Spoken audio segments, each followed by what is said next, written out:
Thanks for clicking on this web extra. We didn't have time to bring you all of my conversation with Iowa Congresswoman Miller-Meeks on this week's For the Record. Here, we move away from the changes to Medicaid and the Affordable Care Act to a small provision titled Restriction of Funds that's in the Republicans' budget proposal.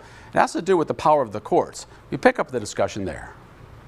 Another provision, it's section 70302. This is at the end of the immigration section. It's a very small paragraph, but it essentially says the courts can't use government money to enforce a contempt citation for failing to comply with an injunction or a temporary restraining order unless that plaintiffs put up a security bond up front to cover the expense of enforcement. That's a lot of money, and essentially basically would enable the president and his team to ignore or defy court orders that have been going on right now. What concerns do you have about that provision, if any? Well, I think, one of the challenges with what happened during the Biden administration with, rampant open border policies and 10 million people coming across especially our southern border, and giving a court order to appear for, or giving a slip of paper that says, come back for an asylum hearing in a year, 2 years, 10 years. The problem with that is that, as we learned when we made our trips to the border, people don't come back for the asylum hearing.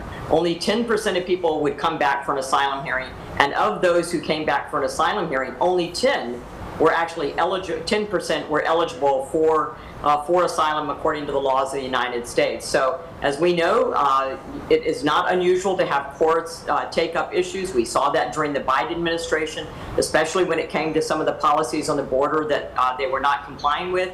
Title 42 was one of those. And we saw it with loan forgiveness, college loan forgiveness, that the Biden administration was taken to court numerous times, but continued to find other ways to get around the Supreme Court's ruling. So I expect that there are going to be some challenges. If you come to this country legally, you have to show a pathway to support yourself. You don't get free health care.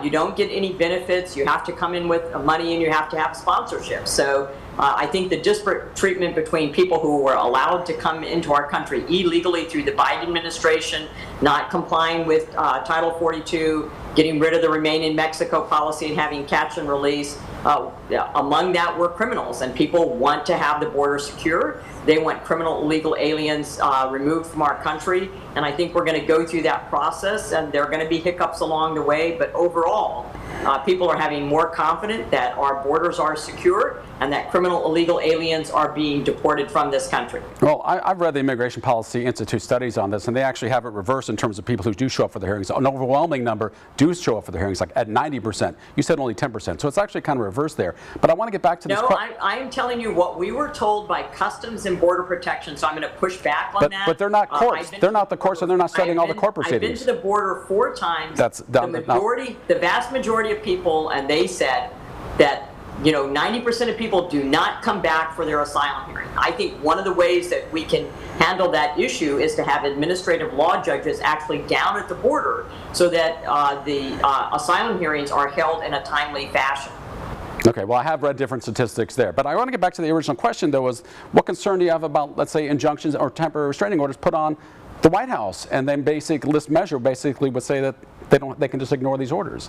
I'm not talking about the immigration and the asylum process. Again, if in fact that is unconstitutional, that will go through the court system, and the court system will make a ruling, and then adjustments will be made accordingly.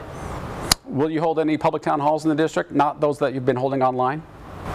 I've held town halls every single year that I've been in Congress. This is the first time you've asked me if I would hold a public town hall. I've held them every single year that I have been in office. I'm just asking, just a fair question. Congresswoman Miller-Meeks I'm giving you a fair answer. You've never asked, have you asked me before if I was going to give an in-person town hall? No, you have not. I agree. I'm not arguing on that point, Congresswoman. I appreciate the time as always. Good luck with everything in D.C.